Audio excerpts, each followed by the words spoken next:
જય શ્રી કૃષ્ણ. મારા ટીચરમાં તમારું સ્વાગત છે. તો આજે આપણે બનાવશું ઓરિયો બિસ્કિટની કેક.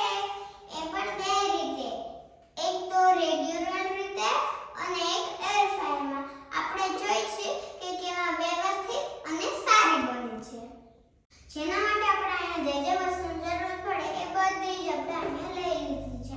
જેમ કે તેલ, દૂધ, Oreo biscuit, dairy milk chocolate અને બેકિંગ પાવડર. આપણે બધા જ ઓરિયો બિસ્કિટ ને કાઢી લઈશું અને એમાંથી ક્રીમ અલગ કરી લઈશું. હવે આપણે એક એક કરીને બધા જ બિસ્કિટમાંથી ક્રીમને કાઢી લઈશું.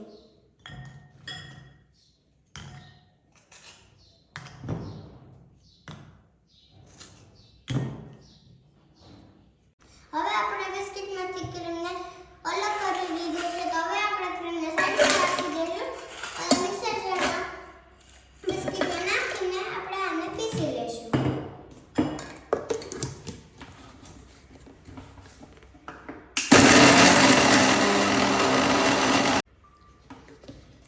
તમે જોઈ શકો છો આપણા બિસ્કિટનો ભૂકો થઈ ગયો છે. તો હવે આપણે આને એક બોલમાં કાઢી લઈશું.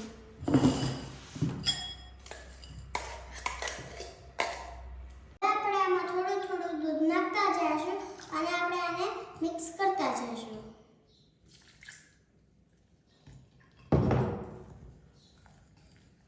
આવી રીતે આપણે બેટર તૈયાર કરી લેવાનું છે. પછી આપણે એક કઢાઈને ગરમ થવા મૂકી દેવાનું છે અને એર ફ્રાયરને પણ હીટ થવા રાખી દેવાનું છે. હવે આપણે કંઈક આવી રીતે કઢાઈને ઢાંકીને 5 મિનિટ માટે ગરમ થવા મૂકી દેવાનું છે.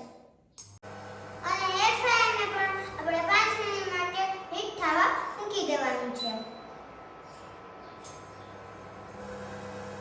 ત્યાં સુધી આપણી કઢાઈ સારી રીતે ગરમ થાય છે ત્યાં સુધી આપણે બેટરમાં અડધી ચમચી બેકિંગ પાવડર નાખશું અને સારી રીતે મિક્સ કરી લઈશું.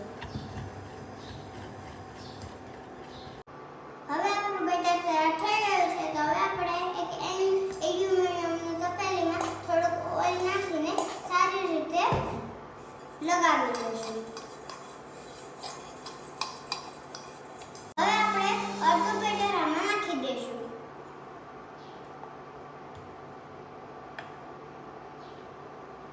હવે આપણે ઢાંકણું મૂકીને એમાં રકેબી રાખી દઈશું. ઊંધી રકેબી રાખી દઈશું અને એમાં તપેલી નાખીને 20 થી 25 મિનિટ કૂક થવા રાખી દઈશું અને ફરીથી ઢાંકણું ઢાંકી દઈશું. હવે આપણે અહીંયા એક સિલિકોન મોલ્ડ લીધું છે જેમાં આપણે તેલ લગાવી લઈશું.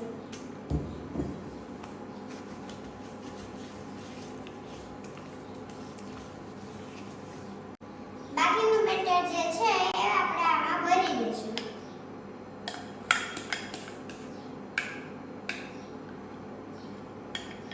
હવે આપણા સિલિકોન મોલ્ડમાં બેટર ભરાઈ ગયું છે. તો હવે આપણે આને 10 થી 12 મિનિટ 160 ડિગ્રી ઉપર આને કૂક થવા રાખી દઈશું.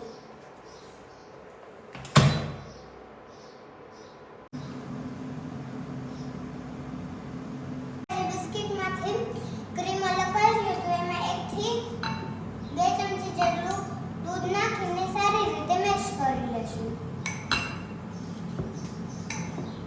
તમે જોઈ શકો છો આપણે આવી રીતે ક્રીમને મેશ કરી લેવાનું.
કરી લેશું.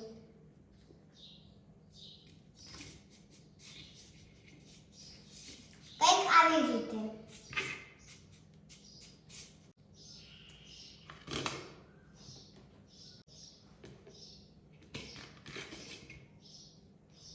તમે જોઈ શકો છો જે રેગ્યુલર કુકિંગમાં આપણે કેક બનાવી હતી એ એર ફ્રાય કરતા સારી દેખાય છે. હવે આપણે બિસ્કિટમાંથી જે ક્રીમ અલગ કર્યું હતું એ આપણે આમાં લગાવી દઈએ. કંઈક આવી રીતે. હવે આપણે ઉપર ક્રીમ લગાવી દીધું છે તો હવે આપણે કેકને ઢાંકી દઈશું.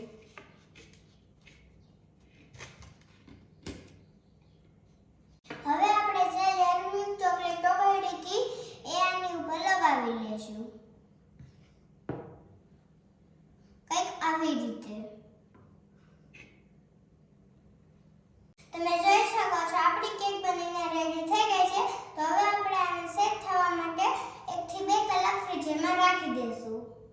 તમે જોઈ શકો છો કેકને 2 કલાક ફ્રીઝરમાં રાખ્યા પછી એકદમ સેટ થઈ ગઈ છે. તો હવે આપણે આને કટ કરીને જોશું કે કેવી બની છે. તો પહેલા આપણે એર ફ્રાયર વાળી કેકને કાપીને જોશું કે કેવી બની છે.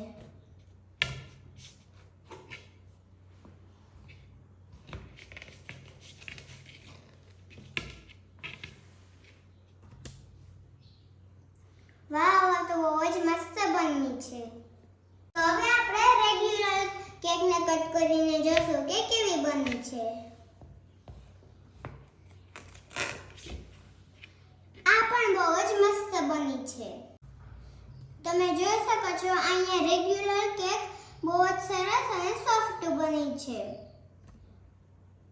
જો તમને અમારો કમ્પેરિઝન વાળો વિડિયો સારો લાગ્યો હોય તો લાઈક, શેર અને સબસ્ક્રાઇબ